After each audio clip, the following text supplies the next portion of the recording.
Kipaji halisi hakifichiki, kikipewa nafasi huwaka chenyewe. Huyu ndiye mchezaji Mohamed Bajaber mwenye kipaji kikubwa, alithibitisha kuwa Pacome alikuwa chaguo sahihi kwake.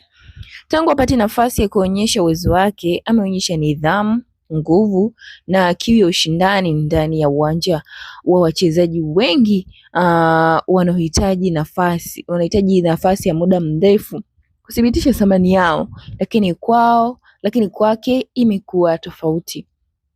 Amechukua nafasi mapema na kuitumia ipasavyo. Hakika hiki ni kipaji kinachohitaji kuaminiwa zaidi na kuendelezwa. Mwanafamilia na mpenzi wa soka la kimichezo, karibu kwenye ZTV kwa ajili ya kupata habari zaidi za michezo. Cha kufanya ni kimoja tu, ikiwa ni mara ya kwanza unaungana nasi na unafuatilia channel hii ya michezo, basi nakusihi kusubscribe sasa ili uwe kwanza kabisa kupata update mbalimbali za michezo kutokea ZTV. Subscribe, lakini usisahau kuwasha alama ya notification, bila kulike, comment na kushare kwa marafiki zako usisahau. Na mchambuzi Alex Ngereza kutokea pale TV3, yeye amechagiza kuhusiana na mchezaji Mohamed Bajaber, mchezaji wa klabu ya Simba, ambapo mashindano yalikuwa yakiendelea huko Zanzibar, na siku ya tarehe 13 Jumanne kutakuwa na fainali ambapo itakutanisha Young Africans pamoja na Azam FC. Kwenye mashindano hayo ya fainali, Simba ametolewa nusu fainali baada ya kufungwa na Azam bao 1-0.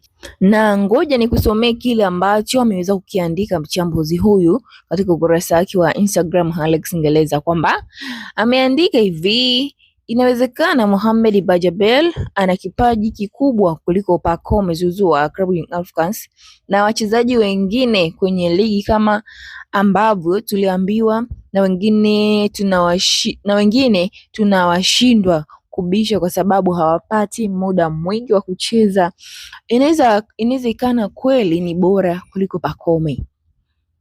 Ngoja nirudie kile ambacho ameweza kukiandika, kwamba inawezekana Mohamed Bajaber ana kipaji kikubwa kuliko Pacome na wachezaji wengine kwenye ligi, kama ambavyo tuliambiwa, na wengine tunashindwa kubisha kwa sababu hawapati muda mwingi wa kucheza.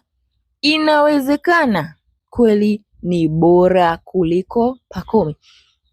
Kwa yeye kile ambacho mkizungumza kwamba Mohamed Bajaber ni bora kuliko Pacome, mchezaji wa klabu ya Africans, je, ni kweli? Unaungana na Alex Ngereza, mchambuzi huyu kutokea pale TV3, kwamba alichokizungumza kina ukweli ndani yake, kwamba Mohamed Bajaber ni bora kuliko Pacome Zouzoua, mchezaji wa klabu ya Africans.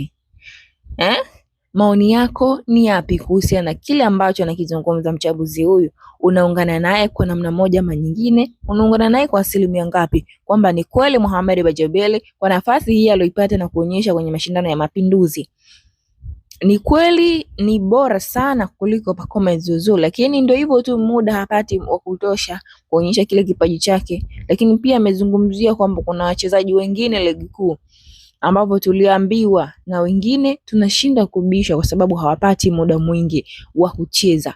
Je, ni kweli kwamba wachezaji hawapati muda mwingi wa kuonyesha vipaji vyao, ama ni hawamshawishi kocha wakiwa mazoezini kutokana na kile ambacho wanakifanya wakiwa mazoezini? Kwa sababu tunaona mtu mpaka anapata nafasi ya kwanza kucheza ni anamshawishi kocha akiwa mazoezini, ndo anapata nafasi ya kucheza siku ya mchezo. Je, hao wengine inakuwaje mpaka wanashindwa kucheza, hawapati nafasi, ama majina ndiyo yanayocheza? Kwa sababu anajulikana, Pacome acheze basi lazima atacheza, Bajaber acheze basi lazima atacheza, Musonda acheze lazima atacheza, Faisal acheze lazima atacheza. Ni nini hasa kinachopelekea mpaka wachezaji wengine wanashindwa kuaminiwa? Kwa maono yako wewe, kwamba ni kweli hawapati muda, unakubaliana na Alex Ngereza, hawapati muda wa kucheza, muda mwingi kabisa wa kuonyesha vipaji vyao, ama ukiwa mazoezini ndio wamelemaa, haonyeshi kile ambacho kitamshawishi kocha wa klabu yake kumchezesha kipindi cha kwanza? Ni nini hasa hicho kinachopelekea wachezaji wanasajiliwa na ni mchezaji mkubwa na unakuta ni usajili mkubwa kabisa umefanyika, lakini akifika baadaye kwenye mpira unamkuta yuko bench? na haingii kipindi cha kwanza wala cha pili, anaweza akafika benchi na akamaliza benchi akaondoka.